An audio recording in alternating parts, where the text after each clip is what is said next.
Hey, welcome back to the Fit Survive channel. So I have several knives here from SRM Knives, and we've actually reviewed some of the knives before. And so these two are actually the exact same model as our previous knives that we've reviewed, but they have a bit of an upgrade. It's kind of interesting because typically knife makers, they just make a new model instead of trying to perfect or upgrade their previous models. So two major things that they've changed here. It's going to be the blade, the steel that they're using, and also the mono chassis. I'll get to that here in a bit. They're using now the 14C28N Sandvik. Again, if that's how it's pronounced, I'm not exactly sure. But you see right here. And so definitely a much better steel. It's supposed to have a lot better edge retention. So with that, the mono chassis, if you look inside of here, I'm not sure how well you can see it, but there are two pieces of metal. And so that actually makes the chassis, but they're actually two individual pieces of metal. Whereas on the new model, like they call it here, the mono chassis, you can see this is actually even closed in. So here you can see right through it. This one's closed in. That's because that mono chassis is one solid piece of metal making up the chassis. I guess that's supposed to make it maybe a bit more rigid, maybe more durable. Not even sure. Other than those two upgrades, that's basically it. I mean, as far as for the upgrades go, the design is basically the same. They haven't changed much about that. They do have more scale options, or should I say handle options now. So this one is a black aluminum, this one's white G10, and they actually do have some other ones available on their website as well. So I'll go back over some of the major features about the 7228. We'll be getting to this one here in a bit. It's a completely different model of its own. But anyways, some things I like about this is the ambidextrous lock. And so you can see right here, if you're right-handed, left-handed, that makes it easily accessible on either side. And so definitely easy to use. What I like about this lock as well is that as soon as you release it, there's no tension on the knife. You can see it just really opens and closes. Whereas on typical pocket knives, basically you have the liner lock. And so you gotta move your thumb out of the way. And then you see there's tension on the knife the whole way down until finally, right about there, it snaps into place, right? Whereas with this lock, the way that it removes all tension on the knife, it definitely makes it super fun, super fidgety to mess with this, maybe to see how quick you can get it to open and close without, of course, trying to cut your finger off. Talking about easy to open and close, it has a closed-in washer here, and so it has some bearings in it. Makes it super smooth, super enjoyable. Basically, you have the thumb stud on both sides. So once again, it's basically ambidextrous. But for a right-handed person, basically what that means is you can do the thumb or the spidey flick with your middle finger. Both are really enjoyable, really easy to do. But also it's so smooth and it's kind of hard to show underneath the camera. But for the good flick of your wrist, you can get this to snap open as well, which also just makes it super fidgety, super fun to do, trying to find new ways to get it to open up for you. One of the ways that I found interesting, and I can't always get it to work for me, but anyways, you just lower the knife down, you suddenly bring it back up. Oops, it's partially open there. And then you get it to snap open that way as well, just like that right there. So anyways, like I said, definitely really fidgety. Lots of fun, and it comes super sharp. It has almost, you can see here, almost even like a mirrored edge. And so out of the knives that are reviewed lately, this has definitely come the sharpest, like almost like even scary sharp. They definitely did a great job on that. It's here, kind of my testing paper.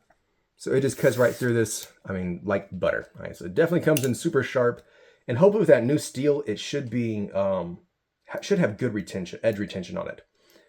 All right, this also has an ambidextrous pocket clip. And so you can see right here, basically what you do is you simply pinch this, you pull it up, and you stick it into the other side. So again, super easy to do compared to kind of your typical flipper where you actually have to unscrew that and attach to the other side. This definitely makes it really easy to do. And I have carried this model right here quite a bit, and that pocket clip has never failed me. This has never slid off a single time. And so it snaps into place basically just by squeezing it. See right there, just squeeze it. And then what it does is it makes it snap into place. Of course, for me being right-handed, I enjoy tip-up carry. And so I carry on this side. Of course, you cannot change around the tip carry direction. So if you like a tip-down carry, unfortunately, there's nowhere to place it on the top. Which again makes sense because you have your pivot right there. All right, so other than that, again, it's basically just an upgrade of their previous model. Definitely still really cool. The blade itself has a really interesting design, kind of like a sheep foot almost. You see right here the way it's very rounded, curved up like that. This right here, they have a fuller built in. No, that's not a blood, what do they call that? A blood channel, or anyways, blood groove. Some people have actually asked about that being if it's a blood groove or not. Of course it's not. What it does is it helps make the blade lighter and actually creates a bit more strength here for the spine of the knife. And of course it adds some maybe some tactical look to it. All right, so this is going to be the exact same model, exact same concept. Of course, of accessing it. Like I said, super fidgety, super fun to mess with. Of course, you don't want to cut a finger off. This one has the white G10. And they do have, of course, like I said, some other colors on their website. The white G10, I wasn't sure how well I'd like that. But actually, turns out it's actually really fun to carry. It's kind of an unexpected color to having the white G10. I have noticed while testing it and using it, it does get dirty or stained fairly easily. Cleans up okay. I mean, it doesn't come off completely. I mean, the G10 is a pretty durable material as well. Of course, like I said, this is going to be the exact same as the black knife I just showed you, so no reason to go through all the same specs again. But again, in the back here, you can see this mono chassis. Here on this blade, of course, it does not have the black titanium coat like the black knife does. Exact same steel.